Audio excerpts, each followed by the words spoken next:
Hello, welcome to Matters. Hi, everyone. This month's topic is going to be based around the hours of the salon. Recently, in our working with quite a few different salon owners, hours is always one of the places that we begin in looking at what hours the business is open, how those were determined, and what kind of staffing, or what we call occupancy, actually exists in the business. Or what is required or not required. Mm-hmm. In the times that we've been talking to salons, we find that the average is usually around 65 hours that the business is open in a week. And we're asking why. We always say, no, why did you put these hours in place? And again, what we're finding is there's not a quick answer to the why. It's just how the business evolved, or what things have been carried forward from the past, maybe that worked or didn't work, in order to make that happen. One of the things that we think about is you can always extend your hours and realize that the business can handle the cost of doing business more hours. But if you're overextended financially, with the business being open too many hours and it's not making sense, there's a large cost to that. Sure. And also, is our business open when our guest wants us to be open? Many times what we find with salons is that their guest would really like them to be open more evening hours per week than what they are. But the salon is open more days or more morning hours than perhaps what the guest would require. One of the things that we're asking is, are the hours in place good for the customer and good for the business? And lately we have found that the answer is no. It's a lot of times good for the staff. So PSC's way, the way that Terry and I think is we start at the guest and work backwards to the business. And what Terry's just outlined is that we start at the guest, what they're requiring of us or requesting of us, and then we blend that back through the business and say, is it working for our salon? Is it working for the staff that we have currently and the staff we're going to have in the future? And if not, what do we need to do about it? A lot of times, salon owners are hiring people based on a day that they have available that they want to strengthen. We've seen things where they've got staff members that work an 8-hour week because there's one day that salon is trying to strengthen because they don't have enough staff coming in on that one day. Well, perhaps we don't have staff coming in on that one day because the guest isn't requiring us really to be open that day. So don't get confused when he said, is it good for the staff? Meaning the people that we have in place, the people that we want to be on our salon team. But is it good for the business? So what we found was 65, 68, 62 hours a week being open. And Steve, why don't you talk about how we got there, why we've got what we've got in the salon industry? Well, Terry, I think it's a mixture of things. First of all, we have to go back to the old industry and see what we've carried forward. The old business had a weekly guest that came in. And for those that remember, on Thursday, Friday, and Saturday were the days of choice for a weekly guest. Many times those guests were seen early in the morning, as early as 6 or 6:30. And typically those days could extend into the evening because those were the prime time when everybody wanted to be serviced. Well, who would get their hair done at 6:30 a.m.? Can you see me doing that? Oh, my God. Salons used to be full at 6:30 in the morning. Well, that's amazing to me. But what's happened is that today's salons still have many of the hairdressers that worked in that era. Most salons offer services to a weekly client as well as today's client. And so you have this blend. If you were to put the average staff together, you'd have people that want to work early and perhaps finish early. And then you'll have people that are more apt to start later in the day and work into the evening, which in our workforce, our dual income families with working moms and dads that want to be serviced after their work hours, evening hours have become prime time in the salon. So when you have a salon that's trying to service both, the old and the new, you wind up with a business that sometimes is open at 6 or 6:30 in the morning and remains open until 9:30 or 10 o'clock at night. And the extension of those hours is a staffing nightmare, a cost nightmare to the business, especially if you're talking about support staff, front desk staff, and just also a tremendous cost on leadership's eyes and energy being present to the business during those long extended hours. Oh, sure. An owner's going to feel guilty if they're not present to the business those 65, 68 hours. And then they're trying to find people to put in place so they know that the business is being taken care of properly. Terry, before we go further, there might be some people listening to this that say, but that doesn't really get at our problem. We're not a 6:30 in the morning salon. We don't have any of that old regime left in our business. But the other side of that coin are salons that either try and be open 7 days a week or 6 days a week. And it's under the premise of, I'm paying rent 7 days a week, so I need to be open and have my business generating dollars 7 days a week. Or through competitive pressure, they can point to a mall salon or a strip center salon or a chain salon that's open 7 days a week. And so they feel in order to compete with those businesses, they too need to be open 6 and 7 days a week. So as we start to ask the questions of salons that we're meeting face-to-face, please answer these while you're listening as well. Defend the hours you have in place right now. Why do you have them? What are the hours of your salon? And defend why you chose those hours. And when we've asked owners that of late, they've said, I don't know. I just thought that's what I had to do as a business, to be open that many hours. Or the salon I left, that's kind of where they were open, so that's what I thought I should do in my salon now. Sure. And also what we're finding is the number of times we ask that question to salon owners, and it's a difficult question. Honestly, we'll ask, and we'll be ready to write, what are the hours of the business? And especially in a case where there's two owners, you can get different answers on the same, we're open Monday from 9 until 6, and you'd get a different answer from another owner because they really don't think about what hours the business is. It tells us how much of a plan that it isn't. But in the name of customer service, people get confused. Like a salon that says they're open from 8 to 8, but they'll start accepting clients who really want to get in at 6:30. There's a price you pay. In the name of good service doesn't mean you always have to say yes. It also doesn't mean you have to be there at the customer's request. You say these are our hours because what's the cost of being there at 6:30? Well, the cost is you have a guest that never sees the salon environment or atmosphere the way that the salon intended it to be. That's right. For example, let's say that we have a salon that's open on a Monday, and it's an 8-chair salon, but only 2 or 3 chairs are working. And you've got the owner in there doing payroll on Monday. So now you might have some minor cleaning being done, owner doing payroll, the phone ringing, not a full staff at the front desk, and 2 hairdressers that are moderately busy, or they might even be completely busy. But even at that, the salon looks empty, and it looks like it's not ready to do business. Well, the business looks sloppy. Or the business looks sloppy, but the guest sees that. Now, we might say, okay, but the guest understands that. That's their choice to come in on that day.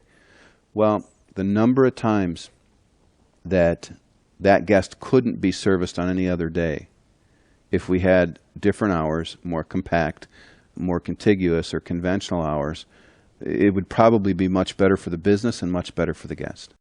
So let's talk about prime time. Question that we've been asking also during our discovery with these owners is, what is prime time in your business? And many times they don't even know what that question means. Well, but Terry, in order to get to prime time, one of the things that you said quickly that we usually spend time on with the salon owner is make a grid on a sheet of paper, write down your salon hours. Actually write them down and compute how many hours each day the business is open. And take that times the number of chairs and or nail stations, pedicure stations, etc. You can do it per division of your business. You can do it per division. But you want to see what your total potential hours are based on that. So let's work real quickly. Let's say we have one day that's 9 until 6. That's a 9-hour day. Times 10 chairs. That's 90 hours potential. That we could do hair. That we could do hair. That's 90 hair hours on that one day of business. And if we were to have 2 people working, we would have 18 hours of those 90 potential hours scheduled. That would obviously be not the greatest occupancy rate. I believe it would be 20% if the numbers in my head are right. Well, yesterday I was at a restaurant with two owners, and it's a new restaurant in our town. And there probably are 35 tables in the restaurant. And I said to the owners, it's 1 o'clock, which is still considered a very prime time lunch hour. And I said, look around, there's 3 tables in here of 35. That's 10% that are occupied right now. If this business looks like this in a year, this restaurant's not going to make it. They can't have 35 possible tables for people to dine and only have 3 tables being used at 1 o'clock. It looks ridiculous. It looks like something's wrong in the customer's eyes, and it has no energy, no spirit. It's very boring, very quiet. And because that atmosphere was so quiet and weak, I had no desire to be present there again. Mm-hmm. And it's interesting that may be a restaurant, for sake of example, and we'll tie it to a program that we watched, that may be a restaurant whose prime time, where they really develop their best product, meaning their best food, their best service, their best energy and atmosphere, might be from 5 o'clock till midnight. To midnight, or 5 o'clock until 10:30. But yet they're open for lunch, and that's their impression. That was your first impression of their business. Yes. And you as a guest are walking out saying, I don't need to go back there. Right. And they as owners might say, but you really didn't experience us. And then you might look back at them and say, but yes, I did, and I'm not going to be back. So when you take a look at this, when you do this grid, and Steve gave you an example for one day, do it for 1 week. And what happens is, if you're open, let's make this really simple, 10 chairs and you're open 60 hours a week. That's 600 possible hair hours that you've got to service a guest. Okay? Then what happens is you are to write down the schedule of everyone that does hair in your salon. Mm-hmm. You write that up, you add it up, and let's say the total we have is 300. 300 hours that we've scheduled hairdressers, yet we're open to take customers 600 hair hours. That means we're planning to be empty in a chair 50% of the time. We refer to that as an occupancy ratio. And that's only based on scheduling. Then what happens is you take a look and say, of those 300 hours, how many actually had a guest in the chair during that time? And let's say it was 200 of the 600. Because we had times where our staff is sitting around. So now we have 200 of the 600, which is 30%. And Terry, another way to get that, for those of you that use our spreadsheet tracking system, if you look at the guest per man-hour ratio, and let's say that you had a 0.6 guest per man-hour ratio overall as a business, and you took that 0.6 times the 300 hours that were open, you would have approximately 180 hours scheduled. Of those 600 that we could have. Of the 600 that you could have. And you know what? What business in their right mind would want to have all the expenses that's tied to those 600 hours when we're only planning or fulfilling 200 hours of that? Mm-hmm. We've even had on occasion, and this is kind of a sidetrack, but not really, where an owner is called and said, can I ask you for some advice? I've got a salon now. There's this opportunity for me to buy another salon. Or I'm thinking about expanding to number 2. I say, okay. The first thing that I always ask, and I'm sure you ask it too, is, of the salon you have right now, what is the occupancy ratio? And they'll say, well, what is that? And we talk them through it, and maybe they're at 40%. Why would you want a second location when your first one is empty 60% of the time? Sure. And what we jokingly say is, go ahead and open that second location at the same address you're at right now. Exactly right. Let's just look at the business a little bit differently. And part of why an owner looks to do a second location, even though they may only have a 40% occupancy ratio, is that they've assigned each of those 10 chairs to someone. Even someone that may be working 10 or 15 hours a week, they're assigning a chair and letting people put up their shrines, their family pictures, and their pictures of their last vacation, and they set up their little bottles of product just so, and they're there 15 hours a week. Well, in their mind, the owner believes that they're full. Yeah, because every station has someone working at it sometime during the week. Mm-hmm. And again, we think that that's part of how we've gotten into some of the problems that we've gotten. Think of the number of times, Terry, that salon owners have let great talent slip through their fingers because in their mind their chairs were full, even though their hours weren't close to being full. And they stop recruiting and going to the schools and doing everything they do, or stop thinking that they have to always be looking for talent and being on a 365-day recruiting campaign for great talent to add to their team they've already got.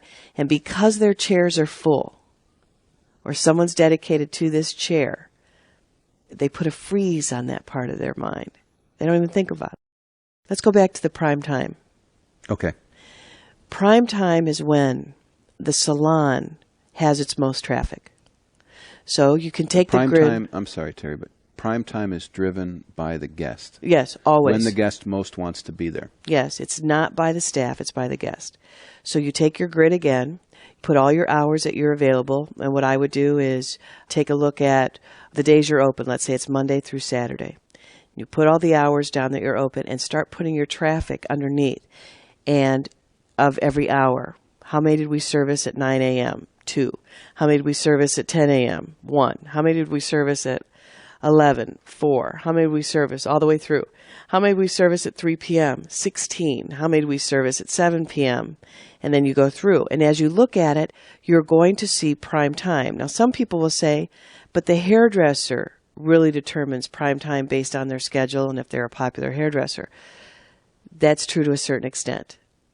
Great hairdressers, if people really want to get to them, will get to them when they're available. However, prime time is still obvious to be able to determine when you're looking at a business traffic analysis. Well, and what I heard you say there, Terry, is that prime time is always dictated by the guest. Always.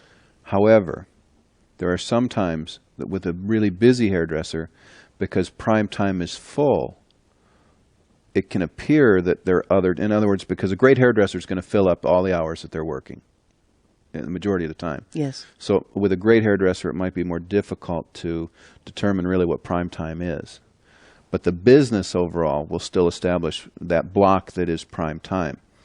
And in reality, the way it works with great hairdressers is that you want to be sure that only guests that can be serviced exclusively in prime time actually fill prime time. Mm-hmm. It's a business decision that says this block of time, first of all, we're going to be fully staffed during this block of time because it's when the guest wants to be here. Second of all, we're going to make sure that we're only servicing guests that can only be serviced in prime time. So in our rescheduling efforts, we're going to make sure that we always offer non-prime to a guest when they're rescheduling. Let me give them an example of the restaurant industry. As many of you know, I was involved in that for many years. Prime time in the restaurant industry is from 5:45 to 9 o'clock, maybe 8:45. Those 3 hours, you know your restaurant's going to fill with reservations. You also know that you'll have walk-ins during that time. Undeniably, you'll say, well, that's easy because that's the dinner hour. No, prime time in the restaurant industry is just understood. Now, what happens is the phone rings, so you even have to get your front desk involved in the way they think and how they're taking care of a reservation or a request. The front hostess station would ring. The guest would say, 2 of us would like to have dinner Saturday night. We didn't say, when would you like to dine? 7 o'clock, great, and just write it down because we knew 7 o'clock would always fill up. In order for us to capitalize on making the most of what our restaurant could be, we would say something like this to the guest. Great, we have a 5:30 available or a 9:15. Which works best for you? Now, availability using the word meaning it's busy. If you want to get here, you need to jump on that right now. And what would happen then is the guest would say, well, oh my gosh, well, we'll take 2 at 9:15. And we'd say, thank you very much. If they said, oh, you don't have anything at 7 o'clock? Then we would offer it to them. But our first 2 options that we gave them was never prime time.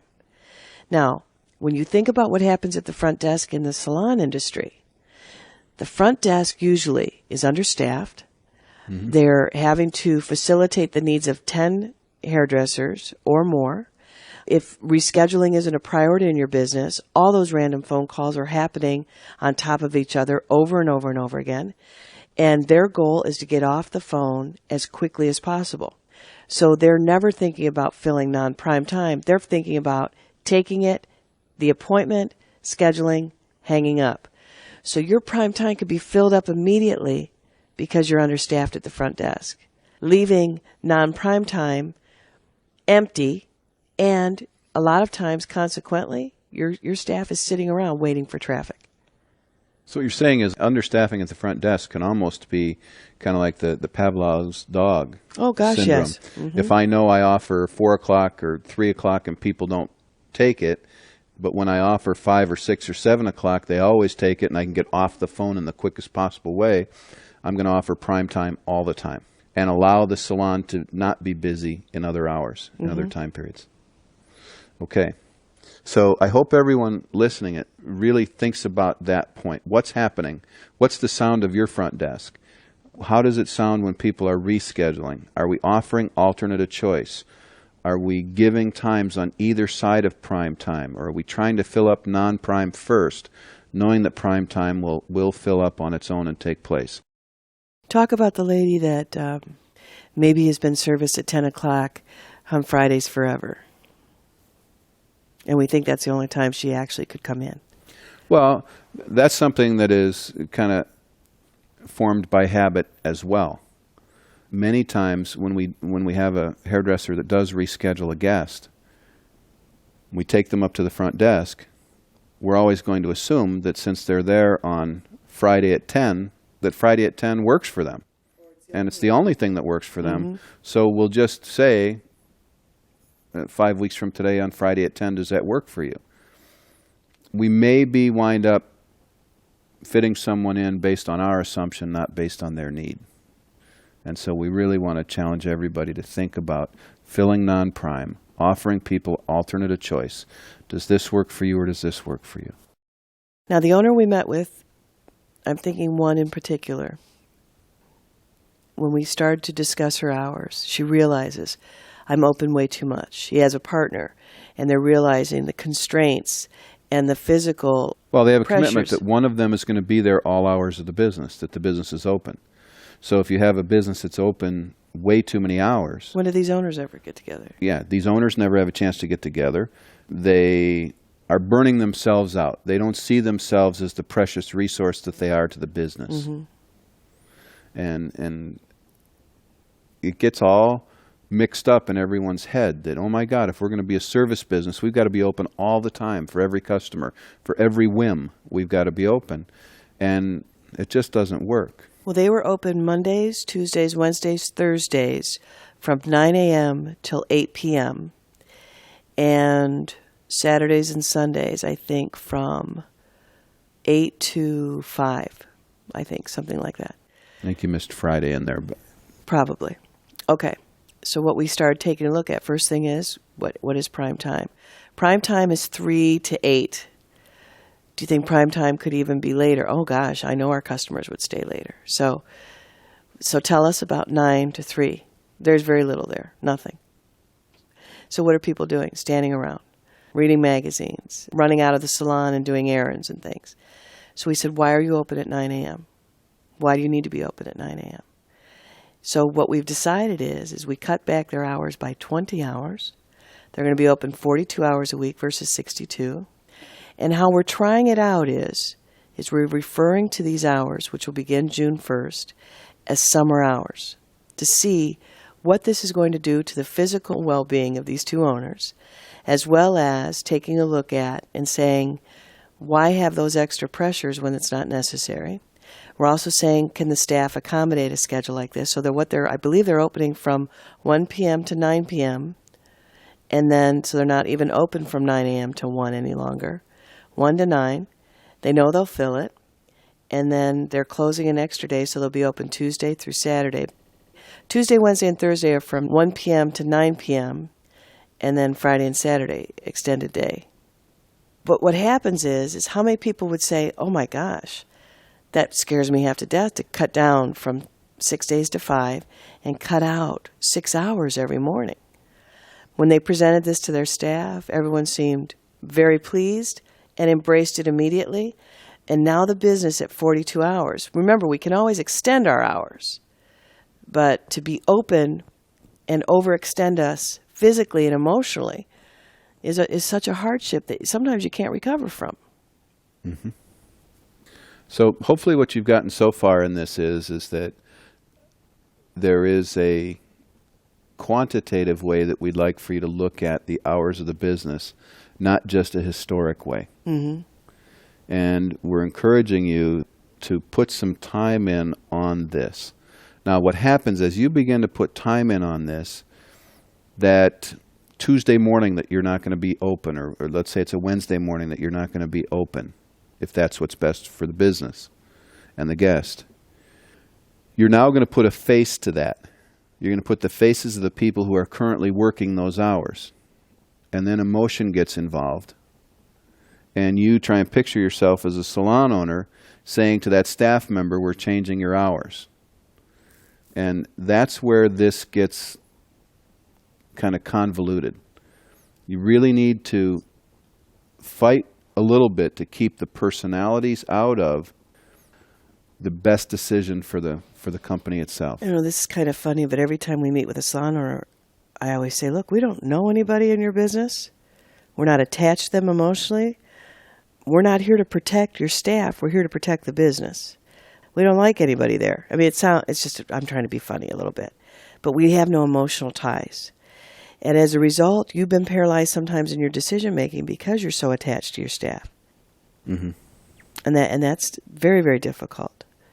Can you imagine walking into your business 42 hours a week and seeing it operate with energy and giddy up and spirit and enthusiasm? Because there is no way a 10-chair salon on a Monday with 2 people working can create that. It just can't. There's something very, very magical when a salon is working at full speed and full representation. It's powerful. Another thing that happened yesterday when I was with the salon, we were talking about their business, and I said, what is the square footage? 2,000 square feet. And I said, tell me what you do on a Monday. You know, what do you do financially? How many dollars are generated on Monday? And something like $800 on a Monday. So that's less than, what is that, 40 cents a square foot on Monday? For the hours that you were open, plus, if you look at the dollars you did to the square footage of that business generated, because there was no one working really, 40 cents a square foot that day. What a horrible business decision. It's not fair to the business owners to be put in that position, that they feel they got to be open because the staff wants to work on Monday. That's not right.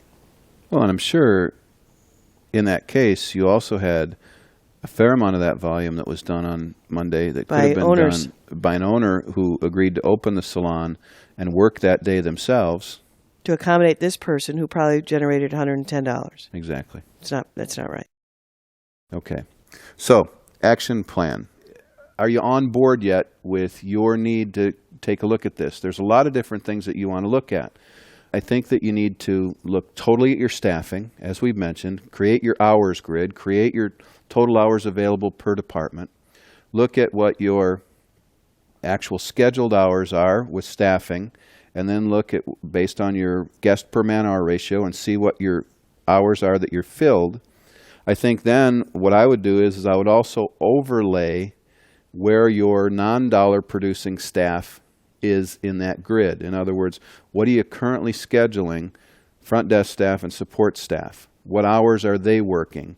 And how do you determine that? And how would that change if you in fact did change your business hours? Mm-hmm. And remember, if you are looking at summer hours or altering what your current business plan is for hours open, you can change that seasonally as well. It's quite possible that during the holidays, business hours would expand.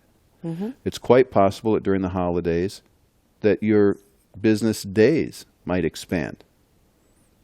Based on where holidays fall, there are many times where a salon that's not open on a Monday or not open generally on a Sunday might open on a Sunday or Monday based on where the holidays fall that particular year for a finite period of time, not forever, but for a finite period of time.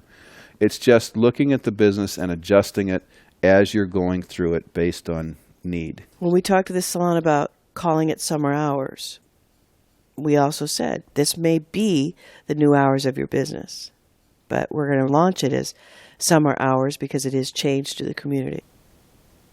The other thing I wanted to make mention of is using support staff when the salon isn't open. I don't agree with this. And Steve, you and I might debate this right here on this CD, but when I look at salons that say, Mondays, we're not open, but we're going to bring in receptionists just to answer the phone all day, I think that's ridiculous. Why is that necessary? Is it necessary because your staff doesn't reschedule? They get them rescheduling because the salon is open during this time, and that's when people should work. Why do we need to bring them in just in case the phone answers, or phone rings, rather? See, I get myself all worked up on this issue. Also, with technology, get in contact with your local telephone company and say, this is small business. I want to know everything that's available now that would support our efforts. These are our needs, whether it's a message that is a hold key message or after 2 rings, it immediately goes into a queue and states, we're currently servicing another guest at this time. Please be patient with us, or we're asking for your patience. We'll be with you in just a moment. But technology is in place to service small business, and I don't think we're utilizing that enough. But I definitely don't think support staff should be there when the salon isn't open. What do you think? Well, Terry, we have debated this on many different occasions, and I think it is unique to the salon. The thing that I would say is do homework on your own business. You are definitely right, Terry, when you say that rescheduling is the key. Rescheduling is the key to your happiness with your front desk staff. It is the key to leveling out and steadily increasing your salon revenue. If people are not scheduling their guests for future appointments before they leave the salon today, it means at least one random phone call that you as a salon owner cannot schedule help for accurately. That's you right. don't know when those random phone calls are going to come in. A confirmation call is always done during downtime. So I'd much rather have your desk invest time in a confirmation call 24 or preferably 48 hours prior to that appointment for your guests. That makes sense. We have to. Rescheduling is a key to this whole business right now. I mean, can you imagine the staff saying, the best time to call here is on Monday. The salon's not open, but we have receptionists here that can take your appointment. Yeah, I don't know that it would ever be that scientific. I think that when we don't reschedule guests before they leave, they will call randomly. And typically, people start their work weeks with their to-do list on their mind, and one of them is to make an appointment at a salon if they weren't already scheduled by their hairdresser based on their last visit. Well, if we owned a salon, I wouldn't do it. And I'm sure we would train. Remember, the other interesting thing about this is that for every hairdresser working in your salon, you're talking about 200 to 240 guests required to have them be fully scheduled. Mm-hmm.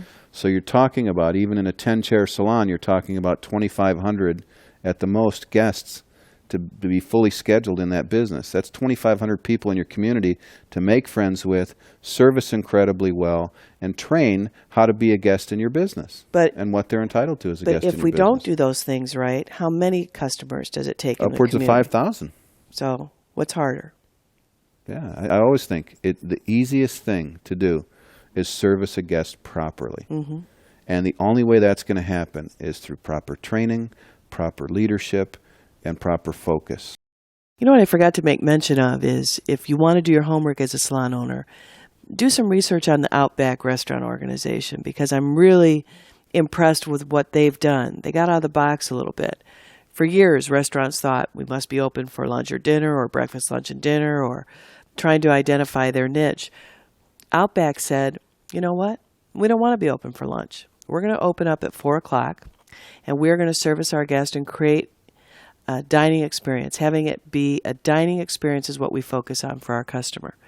We want our employees to play all day, whether golf or swim or have time with their children, and then start their work night at 4 o'clock, Now, what's nice about this is they went after a certain employee. Their service providers in the front of the house oftentimes could be students during the day that can work at night. It can be mothers and fathers who are in a dual income situation that do not want to invest in daycare costs. So the father and mother are crossing, of course, in their days, but it allows for them not to have to be concerned about starting until 4 o'clock in the evening. And some of the wait staff is even staggered till a 6 o'clock start. The beautiful thing about that is they've realized what prime time is, what's good for their business, what's good for their customer, and then identified what kind of employee will make this concept work beautifully. And their track record is phenomenal. Oh, my They've goodness. been intensely successful almost everywhere that they've gone. And you know what the restaurant industry did when they first said we're not going to be open for lunch? They were ridiculed, made fun of, and look what's happened. Well, and Terry, let's go another place with that. There's a TV show on CNN called The Turnaround that is on Saturday mornings. So I'm sure that our listeners have really probably never seen it because you're busy. If you do have TiVo or a digital recorder, I'd encourage you to record it because there's incredible lessons in that program. It's on CNN Saturday mornings at 10 o'clock Central Time. And the particular show that comes to mind was a show that featured Ina's restaurant in Chicago. And the mentors, what they do is they take a small business that's challenged and then they team them up or pair them up with mentors to look at their business objectively and help them implement change. Proven experts. Proven experts. And the particular proven experts, for those of you that are in the Midwest, Rich Melman started a group called Let Us Entertain You, and he has, I think, about 50 of the top restaurants in Chicago. He also has a couple of restaurants in the Paris Hotel in Las Vegas and some other ventures around the country. But Rich Melman is an absolute guru in the restaurant industry. And he and his team were brought into this Ina's restaurant in West Loop of Chicago. And one of the things that was interesting is that Ina's opened up primarily as a breakfast restaurant. So it's kind of the opposite of what you just said with Outback. Yeah, breakfast house. And her website was breakfastqueen.com, I believe, if I'm not mistaken. And her whole year leading up to this meeting with Rich Melman and the Turnaround Group was planning and scheming and working at how they can build traffic in their lunch time slot and their dinner time slot, how they can become a better lunch and dinner house when really they've established themselves. Their strength is breakfast, their traffic is breakfast, their best service is breakfast. Their best product is breakfast. The look of the restaurant is more suited toward breakfast than it is toward lunch or dinner, certainly more breakfast than dinner. And one of the first things that Rich Melman told them really was, focus on where your strength is, which basically what he was saying is, model your business toward what the guest embraces. That's kind of like what we said earlier, model your business in and around prime time. Start at the guest and work backwards. If the guest says they want to be in your business during these hours, we must be fully staffed during these hours. Much like Rich said to Ina, you're the breakfast queen. Your guest says they want to come here for breakfast. Let's make this the cornerstone of the business. You may never be a lunch or dinner house. So where and how that applies to the salon, that's really for all of you as listeners to interpret. But they're important questions, I think, that you need to be asking about your business. What are your strengths? What are you known for? What are you best at? And what could you be considered world-class at? Is it a time of day? Is it a type of service? Are you known as the color experts in your community? Are you known as the long hair experts in your community? And an expression we're using now is, what is your house specialty? Sure. Or specialties. Sure. And that also, in a very real way, fits this conversation. Sure. Because you may have particular stylists or staffing that supports that house specialty, but do you have that house specialty available all the hours that your business is open? Or are they only here on Monday, Tuesday, Wednesday, but they're not here Thursday, Friday, Saturday? Or vice versa. They're only here first thing in the morning, but they're not here throughout all the hours of the business. Well, another question to ask, and I'm confused, and maybe you, being the industry professional you are for all the 30-plus years, is why is it that we reward staff with time off, and it's at the expense of availability to the customer. Help me understand that. Someone says, I don't want to be here Saturdays anymore, or I don't want to work Fridays, or I don't want any weekends, or I don't want any evening hours. I want, I want. And it's at the expense of being able to deliver service to the guest.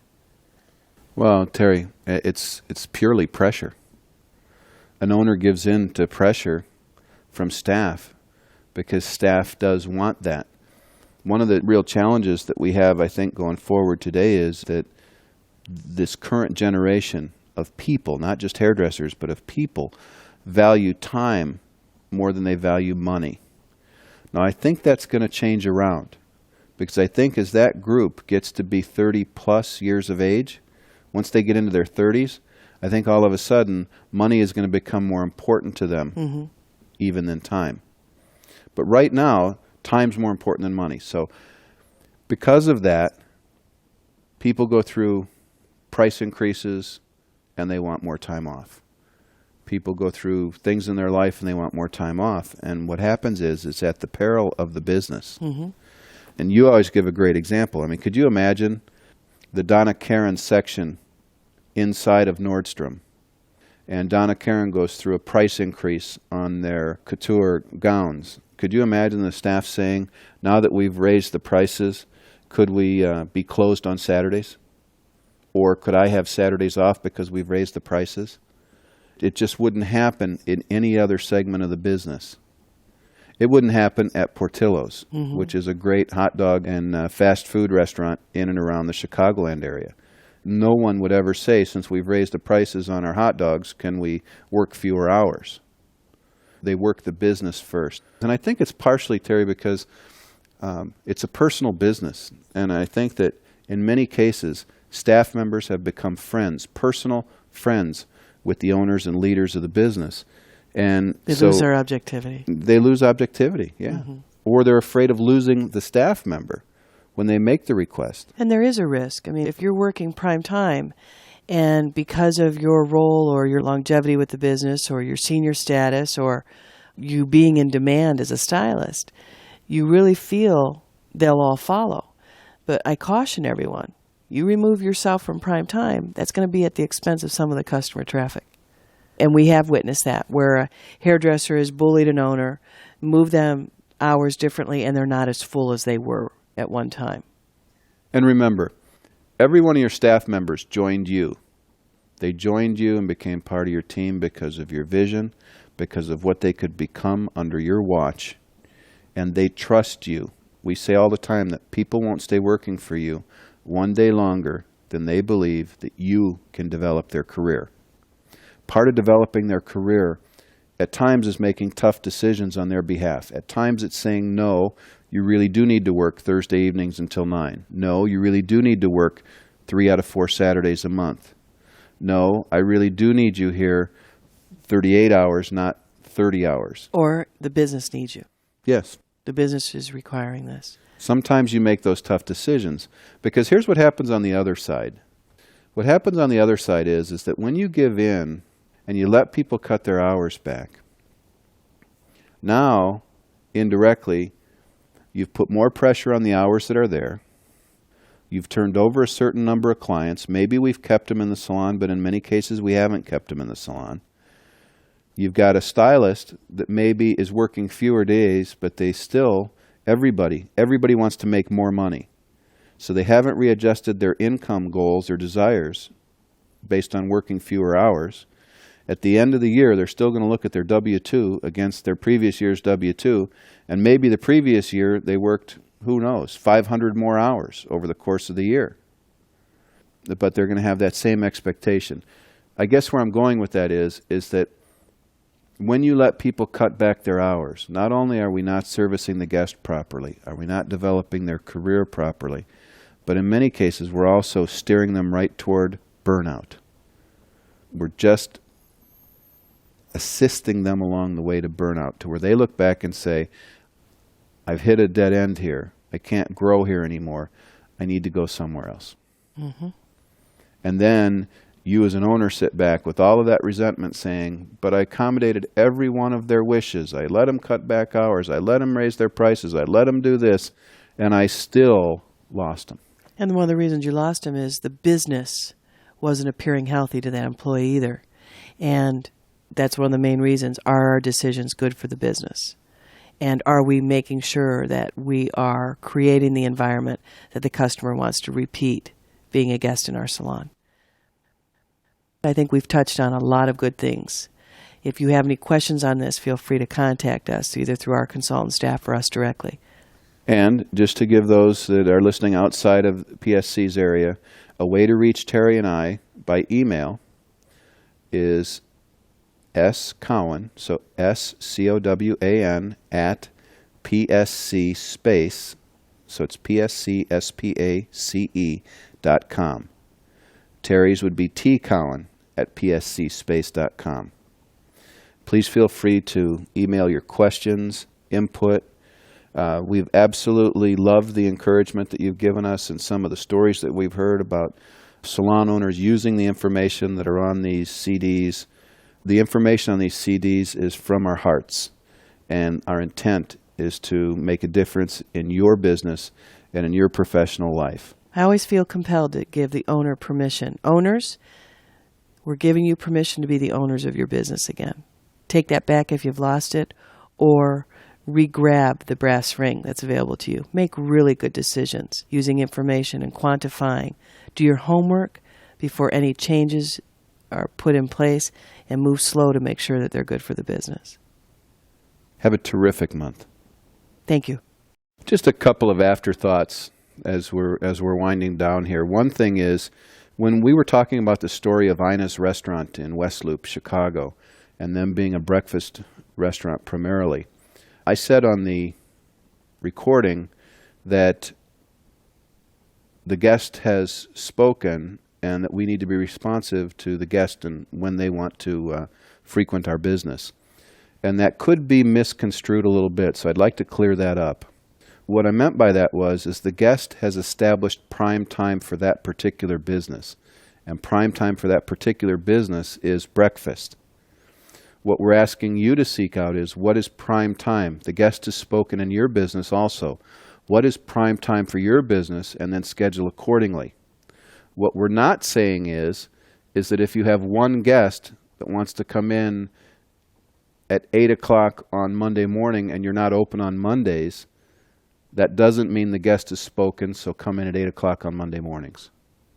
We want to be really, really clear on that. What we're trying to do is fine-tune the hours of your business so that it makes the best sense, taking into consideration the guest who's already spoken and said what prime time is in your business. I think that if you'll do this and follow what we talked about in the CD, I think it'll lift some pressure off of you as a leader, and it will rally your staff behind a concentrated period of hours. Another thing on that is what we're not saying is cut down to a ridiculously low number of hours. We are not saying cut down to under 40 hours a week, okay? We really want full-time people in this business. We want full-time hairdressers in this business wherever possible, and certainly full-time commitment from the team members that are working in your business. We do believe that your business needs to be open a minimum of 40 hours per week, but they should be the right 40 hours or right 45 or right 50 hours, whatever the case may be. And please know that the examples we give are purely examples. If you want to look more in depth, if you'd like a second opinion, once you've done the work to figure out where your prime time is and what you think your new hours should be adjusted to, please feel free to use our emails. Contact us by telephone, contact your PSC consultant. All of those are resources to you. They're the after resources. And the reason why I point that out is that it matters to us what you do with this information. It matters that you have information that you can systematically follow through on and have impact on your business. The other thought that I'd like to share with you is we talked about the tracking tool, which we refer to as the PSC spreadsheet. We believe that that's the finest tracking tool in the salon industry today. that it really is at the core of everything that we teach and the things that we believe in, and a way to measure on a day-to-day basis per stylist all of the key performance indicators in the business. That form, should you want a blank form and not have it, is available to you. You can contact us, again, by email. If you want to just go to the general email at PSC, that's mail@pscspace.com.